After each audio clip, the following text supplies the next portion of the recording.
ini orang tua dan keluarga wisudawan dan yang kami banggakan para wisudawan sekalian, pagi hari ini insyaallah kita semua sehat, diberikan kesempatan untuk menghadiri suatu acara yang Universitas Bosowa untuk tahun akademik 2022-2023 penyelenggaraan dan pengelola.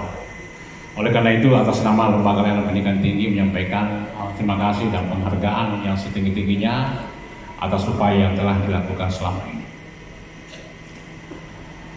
Di mata Ilmu Dikti, Universitas Bosowa ini memang adalah salah satu perguruan terbaik. Apa yang disampaikan Pak Rektor tadi ini mengarah kepada perguruan tinggi yang unggul.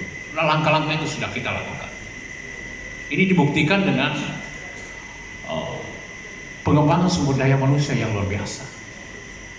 Sekarang sudah ada 13 guru besar. Selama Pak Rektor ini 3 tambah 2 sudah 5. Baru 1 tahun.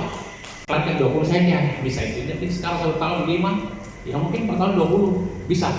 Ketua Ibu Ketua Yayasan, saya kira hambatan berikutnya karena menurut data yang berkembang di LLI saat ini, data pengusulan terbesar di LLI oleh Universitas Bosowa.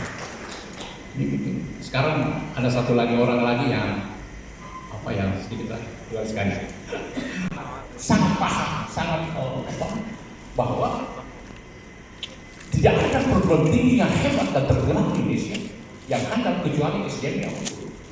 Oleh karena itu mari kita karena itu saja gitu. Oleh karena itu mari kita mendorong ini. Apakah peningkatan kualifikasi pendidikan ini? Apakah peningkatan bagaimana meneliti yang bagus? Karena ini salah satu prioritas kami di Bosowa. Sehingga apa yang telah kita lakukan, mari kita terus kembangkan. Pengembangan sumber daya, pengembangan kelembagaan. Ini kan Universitas Bosowa ini kan sudah sejajar dengan UI, sudah sejajar dengan UNAS, sejajar dengan UI dan semua perguruan tinggi. Kenapa? Karena ada D3-nya, ada S1-nya, ada S2-nya, ada S3-nya, ada profesornya, apalagi. Nah kalau sekarang